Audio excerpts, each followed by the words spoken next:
नमस्कार बच्चों। आज के इस व्याख्यान में हम लोग उसी क्रम में विद्रता खंड के आगे के कुछ पदों का भावार्थ समझेंगे।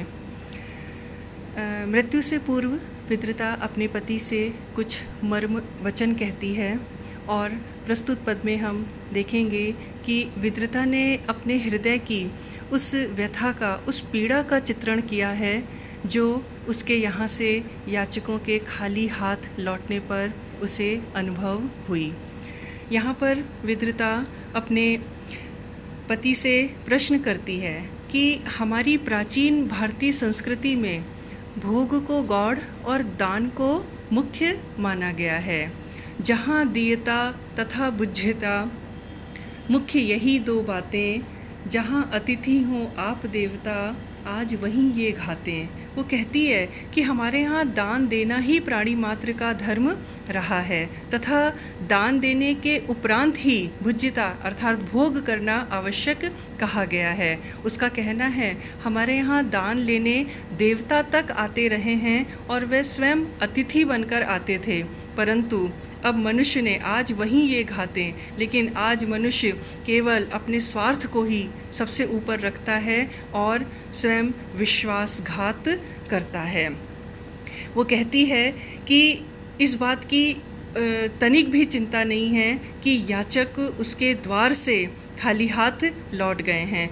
वो कहती है जाएं यहाँ से वे ही जो अब भी बालक हैं, किंतु हमारी परंपरा के प्रश्रय हैं, पालक हैं।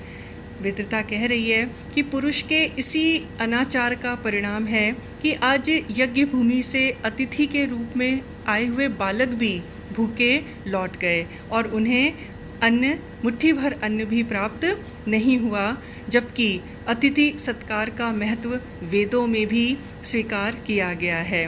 हमारे द्वार पर आए हुए अतिथि के रूप में आने वाले बालक हमारी पवित्र प्राचीन परंपरा के प्रश्रय हैं, पालक हैं, अर्थात पोषक हैं और आश्रय दाता हैं। हम देखते हैं बच्चों कि इन पंक्तियों में कवि ने प्राचीन भारतीय संस्कृति के आदर्शों को स्पष्ट किया है और साथ ही उन्होंने इस बात का भी उल्लेख किया गया है कि दान देना ही मनुष्य का सर्वोपरि धर्म है। साथ ही आगे के पद में कवि कहते हैं कि विद्रता इसमें अपने पति से फिर प्रश्न करती है कि याचक को खाली हाथ लौटाना धर्म विरुद्ध है, तो तुमने ऐसा करके धर्म विरुद्ध ये आचरण क्यों किया। विद्रता कहती है कि धर्म तुम्हारे घर आया था अपने कर फैलाए, पर भूखे ने भरम गमाया फिर भी धक्के खाए।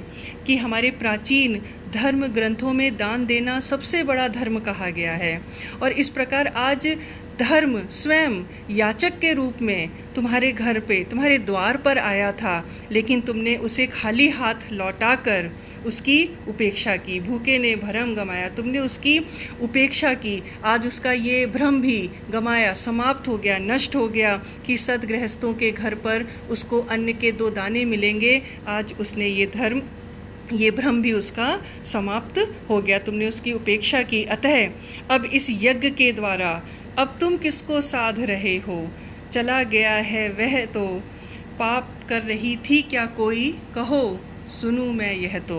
वो अपने प्रश्न कर रही है पति से कि अब तुम कौन सी यज्ञ के द्वारा, अब तुम कौन सी साधना कर रहे हो।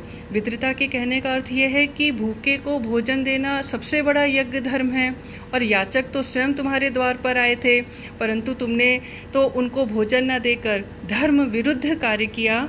अब इस यज्ञ के द्वारा तुम अब ऐसी कौन सी साधना कर रहे हो और किस देवता का आह्वान कर रहे हो, क्योंकि तुमने तो पहले ही धर्म के विरुद्ध आचरण कर लिया है। वह अपने पति से पूछती है कि तुम मुझे बताओ कि याचकों को भोजन देने के निमित्त कृष्ण के पास जाते समय, कहो, वो कह रही कहो जाते समय मैं कौन सा भयंकर पाप कर रही थी जो तुम मुझे रोक रहे थे या जिसके लिए तुमने मुझे रोक दिया। यहाँ पर विद्रता कुछ ज्वलंत प्रश्नों का, अपने अधिकारों का प्रश्न पूछ रही है अपने पति से कि क्या मुझे मुट्ठी भर अन्न देने का अधिकार भी नहीं है। आगे के पद में इसी प्रकार के भाव को व्यक्त करते हुए विद्रता यहाँ पर पुनः नारी के अधिकारों के प्रश्न को उठाया है और वो प्रश्न करती है, अधिकारों के दुरुपयोग का कौन कहाँ अधिकारी, कुछ भी स्वत्व नहीं रखती क्या अर्धांगिनी तुम्हारी। विद्रता पति से प्रश्न करती है कि इस सृष्टि में प्रत्येक को अपने अधिकारों को भोगने का अधिकार है और पुरुष की भांति नारी के भी कुछ अधिकार हैं तथा दोनों ही अपने अपने अधिकारों को भोग सकते हैं परंतु उनका दुरुपयोग नहीं कर सकते। उसका कहना है कि अर्धांगिनी होने के नाते उसके भी कुछ अधिकार हैं और इस प्रकार वह भूखे याचकों को भोजन देने तथा कृष्ण के दर्शनों के जाने का अधिकार रखती थी, परंतु पति ने उसको बलात् रोककर उसके अधिकारों का दुरुपयोग किया है। मैं पुण्यार्थ जा रही थी, तुम पाप देख बैठे हाँ, और आप अवसर के वर को शाप लेख बैठे हाँ। वो कह रही थी कि मैं तो धार्मिक कार्य समझ कर पुण्य प्राप्ति की लालसा से श्री कृष्ण के पास जा रही थी, परंतु तुमने मेरे इस पुण्य कार्य को भी अपनी शंकालु दृष्टि से देखा और संदेह से देखकर जो कार्य वरदान हमें प्राप्त होता उसको भी तुमने जो है शाप लेख बैठे, उसको भी तुमने शाप के समान दुराग्रह के रूप में ग्रहण किया। अर्थात जो वरदान तुम्हें यज्ञ में दान देने से मिलता, ईश्वर स्वयं तुम्हारे घर पधारे थे, उसी को ही तुमने आज अपने हाथों से मिटा दिया और इस वरदान की अपेक्षा आज तुमने अपने झोली में केवल पाप ही समेटे। इस प्रकार हम देखते हैं बच्चों कि गुप्त जी नारी और पुरुष में अधिकारी और अधिकृत का संबंध स्वीकार नहीं करते। वह दोनों को ही तुल्य अधिकारों की मान्यता प्रदान करते हैं और कहते हैं स्त्री और पुरुष दोनों के ही समान अधिकार होने चाहिए। यहाँ पर कवि ने कुछ ज्वलंत नारी प्रधान सामाजिक समस्याओं को उभारा है और जनमानस को, पाठकों को कुछ सोचने पर विवश कर दिया है। साथ ही कवि ने भारतीय संस्कृति के उच्च आदर्शों की प्रतिष्ठा भी इसमें की है और कहा है कि इन उच्च आदर्शों की प्रतिष्ठा में स्त्री और पुरुष दोनों ही समान रूप से भागीदार हैं और दोनों को ही समान अधिकार प्राप्त होने चाहिए।